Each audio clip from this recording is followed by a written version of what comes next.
আমরা এমন এক সময়ে বসবাস করছি যেখানে আমাদের চারপাশে অনেক মানুষ আছে, কিন্তু মনের ভিতরটা ভীষণ একা। কেরিয়ার, ফ্যামিলি আর ভবিষ্যতের চিন্তায় আমরা রাতে ঘুমাতে পারি না। মনে হয় চারপাশ থেকে দেয়ালগুলো ছোট্ট হয়ে আসছে।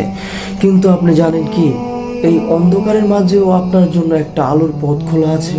আমরা অনেক সময় ভাবি, কেন আমার সাথে এমন হচ্ছে? আমি তো কারো ক্ষতি করিনি, কেন আমার স্বপ্নগুলো ভেঙে যাচ্ছে? মনে রাখবেন, আপনার জীবনের স্ক্রিপ্ট আপনার চেয়েও বড় একজন লেখক লিখেছেন। তিনি হলেন আল্লাহ তাআলা। কোরআনে বলা হয়েছে, আল্লাহ কাউকে তার সাধ্যর অতিরিক্ত বোঝা চাপিয়ে দেন না।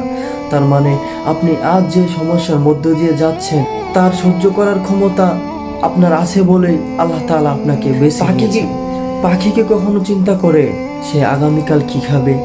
সে তো খালি পেটে বাসা থেকে বের হয় এবং পেট ভরে বাসায় ফিরে। যে আল্লাহ ওই ছোট্ট পাখির রিজিকের ব্যবস্থা করেন, তিনি কি আপনার কথা ভুলে যাবেন? সূরা আদ-দোহায় আল্লাহ তাআলা আমাদের সান্ত্বনা দিয়ে বলছেন, আপনার রব আপনাকে পরিত্যাগ করেনি এবং আপনার প্রতি বিরূপ হয়নি।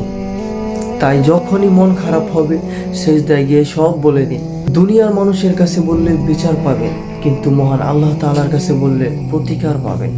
আজ থেকে দুশ্চিন্তা করা ছেড়ে দিন, কারণ আপনার ভবিষ্যৎ আপনার রবের হাতে নিরাপদ। এই ভিডিওটি যদি আপনার মনে সামান্য প্রশান্তি দেয়, তবে অন্যকে অনুপ্রাণিত হয়ে শেয়ার করুন। কমেন্টে জানান আপনি কোন বিষয়ে পরবর্তী ভিডিও চান। আল্লাহ তাআলা আমাদের সবাইকে বেশি বেশি আমল করার তৌফিক দান করুক। আল্লাহ তাআলার প্রতি ভরসা করার তৌফিক দান করুক। আমিন। আসসালামু আলাইকুম ওয়া রাহমাতুল্লাহ।